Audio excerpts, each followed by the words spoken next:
Hello everyone, welcome back to my channel. हम लोग polynomial chapter कर रहे थे क्लास 9th एनसीईआरटी बुक का चैप्टर नंबर 2 एक्सरसाइज 2.1। हम लोग सेकंड नंबर पे हैं, क्वेश्चन नंबर सेकंड पे। इस क्वेश्चन में हमें क्या करना है, right the coefficient of x square in each of the following. सबसे पहले हम बात करेंगे कि कोफिशिएंट होता क्या है। ठीक है, तो हमने आपको पहले भी बताया था व्हाट इज कोफिशिएंट। जैसे कि कोई वेरिएबल लिखा है, लेट सपोज x, यहाँ पे 8x अगर हम लिख देते हैं, तो अगर हम x के कोफिशिएंट की बात करते हैं, मतलब क्या है कि x का के साथ जो न्यूमेरिक नंबर होता है, ठीक है, दैट इज कोफिशिएंट। तो यहाँ पे हमें बताना है कोफिशिएंट ऑफ एक्स स्क्वायर का कोफिशिएंट बताना है। मतलब कि एक्स स्क्वायर के पहले जो भी न्यूमेरिक नंबर है, ठीक है, वो हमें यहाँ पे बताना है। न्यूमेरिक वैल्यू जो होती है एक्स स्क्वायर के पहले, एक्स स्क्वायर की जो न्यूमेरिक वैल्यू है वो हमें बतानी है। तो यहाँ पे सबसे पहले क्वेश्चन हमें दिया है 2 + x² + 1। तो आप जानते हैं ना कि अगर इसकी हमें न्यूमेरिक वैल्यू बतानी है, कोफिशिएंट बताना है, राइट। तो इसका कोफिशिएंट यहाँ पे देखो कुछ भी नहीं है। जब कुछ नहीं होता है मतलब क्या होता है, 1। तो इसका आंसर क्या हो जाएगा, 1। ठीक है, सिंपल है, बहुत सिंपल है। यहाँ पे देखो एक्स स्क्वायर का न्यूमेरिक वैल्यू हमें कोफिशिएंट फाइंड करना है। यहाँ पे भी कुछ नहीं है मतलब 1, लेकिन माइनस का। ठीक है, यहाँ पे x का न्यूमेरिक वैल्यू क्या है, π/2। This is the answer. कुछ नहीं करना है, सो सिंपल क्वेश्चन है। यहाँ पे एक्स स्क्वायर है ही नहीं, तो आप ये मत करिएगा कि है नहीं एक्स स्क्वायर तो उसकी वैल्यू ही मत लिखिए, उसका कोफिशिएंट ऐसा नहीं है। अगर मैं यहाँ पे कर दूँ +0x², तो मीन्स क्या है, 0 है ना, तो इसका आंसर हो जाएगा 0। Now move to the next question, question number 3. Now in this question we have to write, इसमें कह रहे हैं कि जो है give one example each of a binomial of degree 35 and of a monomial of degree 100। सबसे पहले हम बायनोमियल की बात करते हैं।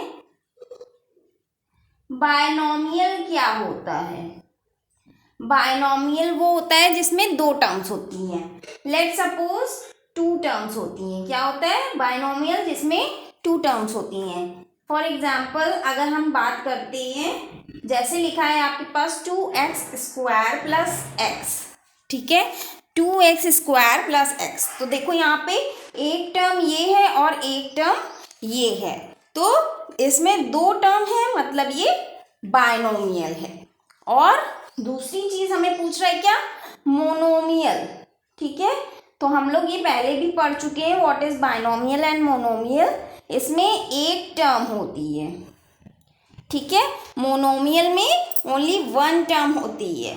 इसमें आप देखो डिग्री की बात कर रहे हैं। अब आप सोच रहे होंगे कि ये डिग्री क्या चीज़ है, यहाँ पे ये डिग्री है और ये डिग्री है क्वेश्चन में, राइट। तो डिग्री का मतलब क्या होता है, हाईएस्ट पावर। डिग्री को आप कह सकते हैं हाईएस्ट पावर। लेट सपोज अगर आपके पास कोई एग्जाम्पल जैसे दिया है कि x² + y⁵ + z⁵7, ठीक है। अगर इसमें हम पूछे इसमें डिग्री क्या है, डिग्री मतलब हाईएस्ट पावर क्या है, तो सबसे हाईएस्ट पावर कौन सी है, 7। तो इसकी डिग्री क्या हो जाएगी, डिग्री हो जाएगी 7। ठीक है, तो हमें बताना है कि एक एग्जाम्पल बायनोमियल का जिसकी 2 टर्म्स होती हैं उसका डिग्री कितना हो, 35। तो मैं इसको यहाँ पे रख कर देती हूँ, ये तो मैंने आपको जस्ट समझाने के लिए किया था। ठीक है, ठीक है, अब देखो हमें ये भी मालूम हो गया बायनोमियल क्या होता है और मोनोमियल क्या होता है और डिग्री क्या होता है। ठीक है, तो सबसे पहले यहाँ पे हमें बताना है बायनोमियल मतलब जिसकी 2 टर्म हो और उसकी डिग्री क्या होनी चाहिए, 35। तो हम कोई भी नंबर ले लें, जैसे x प्लस 7। इसकी देखो 2 टर्म हैं और डिग्री क्या होनी चाहिए 35, तो यहाँ पे हम 35 रख दें, या आप इसको ये हम पहले कह दे रहे हैं, ठीक है। या आप कुछ भी ले सकते हैं, जैसे x प्लस वाई ले सकते हैं, उसकी डिग्री क्या होनी चाहिए, मतलब सबसे हाईएस्ट पावर क्या होनी चाहिए 35 होनी चाहिए, सॉरी 35, ठीक है। कोई भी आप एग्जाम्पल ले सकते हैं। अब देखो ये तो बायनोमियल था, ठीक है, बायनोमियल था, ठीक। अब मोनोमियल पूछ रहा है और डिग्री क्या कह रहा है 100, तो आप मोनोमियल मतलब एक टर्म कोई भी, तो आप x ले लीजिए, x की पावर 100 कर दीजिए, डिग्री क्या कह रहा है 100, तो 100 कर दीजिए, y की पावर 100 कर दीजिए, z की पावर 100 कर दीजिए, या आप t की पावर 100 कर दीजिए, या m की पावर 100 कर, आप कुछ भी कर दीजिए, ठीक है, वो आपके ऊपर, आप कोई भी एग्जाम्पल इसमें दिखा सकते हैं। So this was the question number 3। I hope आपको क्वेश्चन समझ में आया होगा। अब हम नए वीडियो में आपको नए क्वेश्चन के साथ मिलते हैं, तब तक के लिए बाय बाय।